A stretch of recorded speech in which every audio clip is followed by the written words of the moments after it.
Hello everybody and welcome back to the second shelf. For those of you who've been following me for a little while, you probably know that I live in two cities, Amsterdam and Cologne. Amsterdam is a beautiful city, Cologne is not so beautiful, but I love both cities, and at the moment I'm in Cologne more often, as you can see, because this is Cologne, mainly because I work here, I write here. There's one big disadvantage about Cologne. You cannot buy English books. The big bookstores, they have one or two bookcases, with some English books, but there's no Waterstones or American bookstore like we have in Amsterdam. Long introduction, because whenever I'm in Amsterdam, I can't help myself. I have to go to the English bookstore and buy books. That's why new arrivals in July, because I've been in Amsterdam and I've been through the bookstores, the used bookstores as well, and I bought a stack of books, and I'm so happy about them that I want to share them with you. And the first three, one new book, not a new book, but I bought it new, and two from the used bookstore, they belong together, and that's those three. The first one is Tatiana de Ronet, Mantel Forever, which is a biography of Daphne du Maurier. And then we have Daphne du Maurier's first novel, The Loving Spirit, and her second novel, I'll Never Be Young Again. I'll put this down. I'm old. It's too heavy. And the reason, I talked about that already in my Sunday video, the recent reads video, is that I participate in the Daphne du Maurier-Project, run by Ange over at Beyond the Pages. Fantastic Australian booktuber.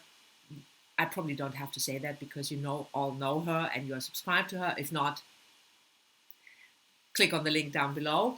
And she decided to work her way through all of Daphne du Maurier's novels in order of publication.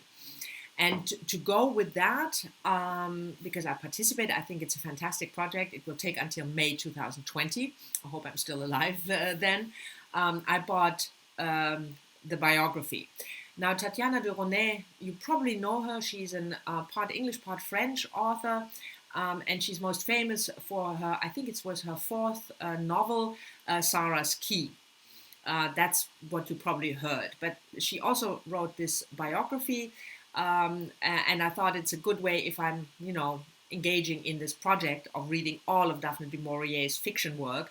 I also want to know more about her life.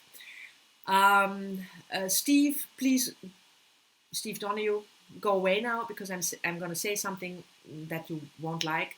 I'm not a big biography reader. I find most biographies boring.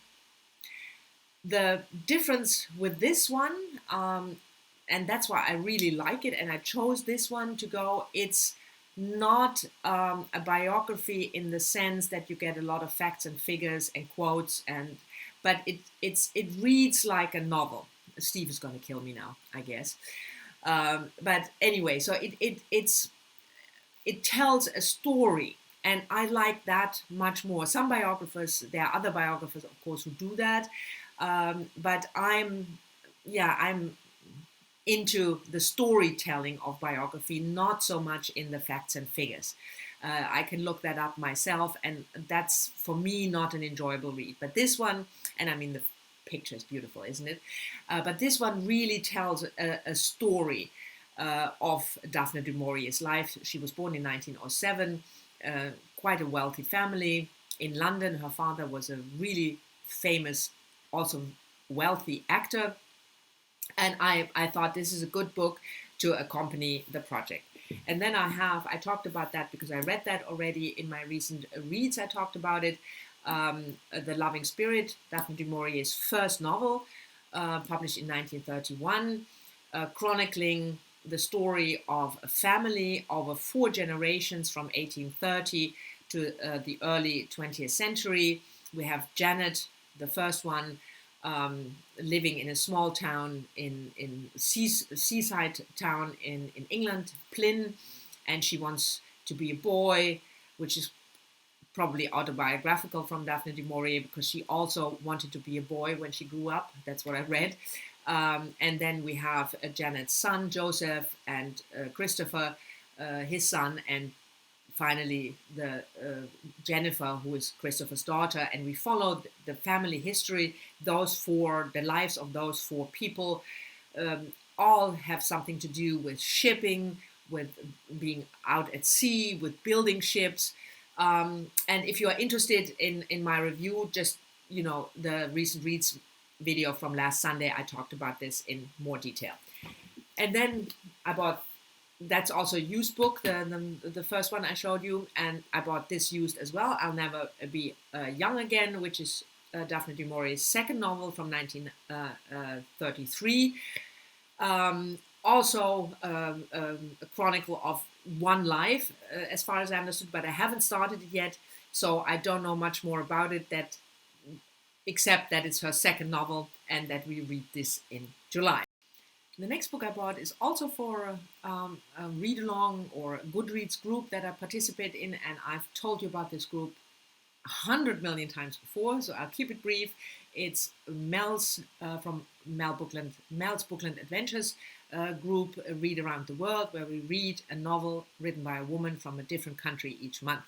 And in July, we travel to Taiwan, and we read this one, Notes of a Crocodile, by Kiu Mio Jin. I tried to find out on YouTube how to pronounce it. I couldn't find it, so I butchered it. I'm sorry. This novel was originally published in 1994, but is now translated by Bonnie Huey into English and in 2017.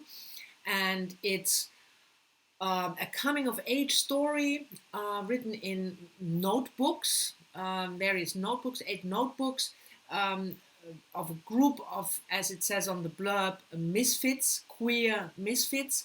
And I haven't started it yet, so that's basically all I know. And I have to admit, I don't think I've ever read a book written by a Taiwanese author, and certainly not by a female Taiwanese author. So I'm really looking forward to this. And the Goodreads group, Read Around the World, it's such a delight because it really broadens my horizon. Mel does all the research. She just asks us which country we want to travel to, and then she looks for books by female authors in English translation from this country. So she does all the work, and she always comes up with at least 2 or 3 choices for each country. And I think it's fantastic because I probably would have never come across this book if it weren't for this book club.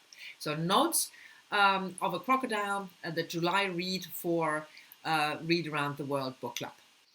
The next book I bought in Amsterdam, I heard about from Kendra Winchester, who also has a BookTube channel.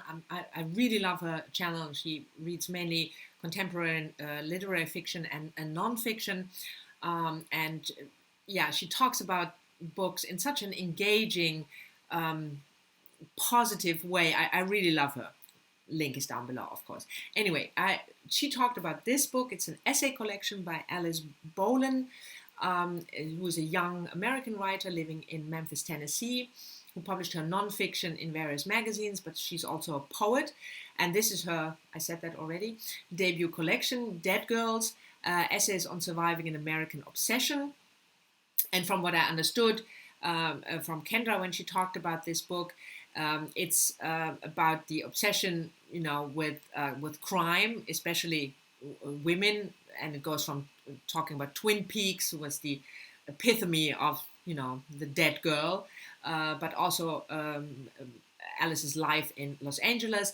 And I thought that sounded interesting, and then I Googled Alice, and I found a reading she gave at the Strand. I will leave a link to that reading down below. I listened to that, and I thought this collection sounds really interesting. So that's why I bought it. I haven't started it yet, but I will report back once I've read it. The next book I bought was a spontaneous find, and that's the beauty of bookstores. I mean, you can buy books on, Book Depository or even Amazon if you have to, or Book Outlet, and you can browse there, but it's a different experience than books. That's why I miss English bookstore so much in Cologne, but because you go there and then you see something that you've never thought of, and then you buy it. And for me, it was this one, 13 Ways of Looking at the Novel by Jane Smiley, which came out in 2005. I love books about books. Who doesn't? And Jane Smiley, of course, won the Pulitzer for her novel A Thousand Acres in 1992. She's an American writer born in 1949, writing fiction and nonfiction. I really love her work, and I had missed this completely in 2005, which is, 13 years ago, obviously. She published this. I don't know. And this is just what it says. It's Jane Smiley's look at the novel. What is the novel? She started a project of reading 100 books, starting from The Tale of Genji, the Japanese first novel from the 11th century, up until Jennifer Egan. But she doesn't only talk about those 100 books she read, but what for her the novel means for her. So you get insight in narrative, in plot, but also what makes a good novel. I started this, I'm about halfway through, and it's really a delight. The only thing I don't like about this book, but I knew that when I bought it, is that the font is tiny. And I always hate this, but it's this nice floppy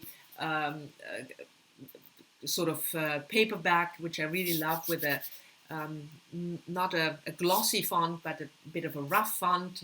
That's my kind of book. So Jane Smiley, 13 Ways of Looking at a Novel. And the last book I bought before I ran out of money completely is also a nonfiction, a collection of stories, Unthinkable, An Extraordinary Journey Through the World's Strangest Brains by Helen Thompson. Came out in June 2018, and I heard about it and then I forgot about it, and thankfully I saw it lying there in the bookstore. Helen Thompson is an English science writer. She writes for newspapers, but she's also a consultant for The New Scientist. And in this book, she tells a story about nine people with some sort of extraordinary brain thing, either a disease or some other extraordinary thing about the brain. And if you follow me, how much I love books about brain. I have a whole collection. And when I heard about this book, I immediately thought, this is right up my alley. I want to have it. Think Oliver Sacks. If you like the books written about the brain and brain malfunction by Oliver Sacks, then you will probably also like this one, Helen Thompson. So this was it for my Amsterdam book splurge. 7 books I bought, and I don't do book hauls that often, and most of my viewers don't like book hauls that much, but I was just so excited, so forgive me, I had to show them to you. And I will probably continue doing that, because whenever I go to Amsterdam, I will buy more books. Anyway, enough of the book splurge. Thank you very much for watching. I hope you've enjoyed it. Let me know down in the comments whether you heard of any of the books, or read any of the books, or are interested in any of the books, or whether they are books you just recently bought that you want to tell me about. And I'll see you all soon in my next video. Bye bye.